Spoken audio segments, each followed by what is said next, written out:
বেজি আজকে শুনলাম সম্পা আসবে বলে, কি রান্না চলতেছে? সাকিব বলে আসবে, সাকিবের পড়া বলে শেষ হয়ে গেল। আমার ছোট নখ রান্না করতেছে দেশি মুরগি। দেখেন এখানে, কারণ আজকে আর মেয়ের জামাই আসবে, মেয়ে আসবে যশোর থেকে, সবাই আসতেছে ওর বাসায় অনেকদিন পর। তাই চলে আসলাম আমার ছোট নদের সাথে একটু কথা বলতে।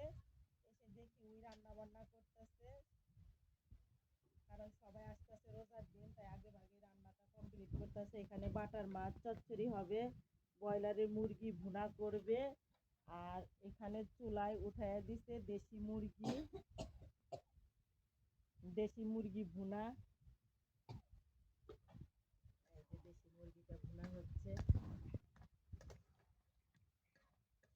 তরকারির কালারটা কেমন হয়েছে অবশ্যই কিন্তু জানাবেন। দেখেন তরকারির কালারটা খুবই খুবই সুন্দর আসছে।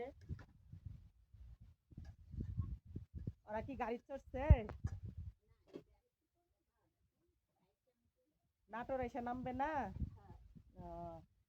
এখানে হবে পেঁয়াজ কেটে রেখে দিয়েছে, পেঁয়াজের চচ্চড়ি হবে, শুধু পেঁয়াজ দিয়ে চচ্চড়ি করবে। আর এটা হবে ভাজি, সিম আলু কাঁচা টমেটো একসাথে সব মিক্স করে কেটে রেখেছে, এখানে ভাজি করবে, এটা ভাজি হবে।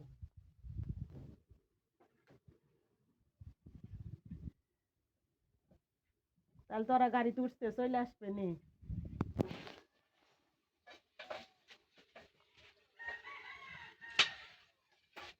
পেঁয়াজ আর কেউ খাইতেছে না আজকে। পেঁয়াজের দাম কত জানিস? হায় রে মা, এত কষ্ট করে পেঁয়াজ নিয়ে গেছে, পেঁয়াজ মাত্র 700 টাকা মন কইতাছে, কেউ পেঁয়াজ নিতেছে না। কয় এত টাকা খরচ করে ফসল করে যদি পেঁয়াজ কেউ না নেয় তাহলে কেমন লাগে, মনটাই খারাপ হয়ে যায়। না, এখন আর কোনো কথা বলবে না কেউ, কারণ হলো এখন দাম বাড়ায় দিছে, তারপরে কথা বলতেছে না। দাম বাড়া, দাম এখন কমাই দিতেছে, কৃষকের কি অবস্থা দেখেন। ছোট ছোট আমের মুকুল চলে আসছে আমাদের এখানে।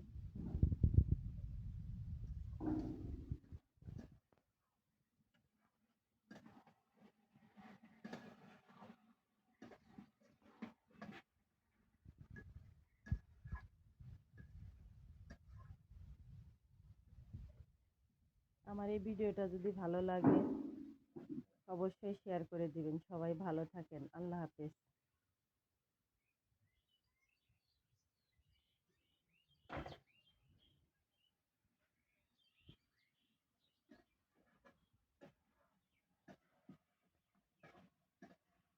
কিছু করা লাগবে? দে কইরা দে, কিছু করা লাগবে না, সব রেডি হয়ে গেছে, এগুলো রান্না বিকালে সব ইত্যাদি সব করে সবাই ভালো থাকেন, আল্লাহ হাফেজ।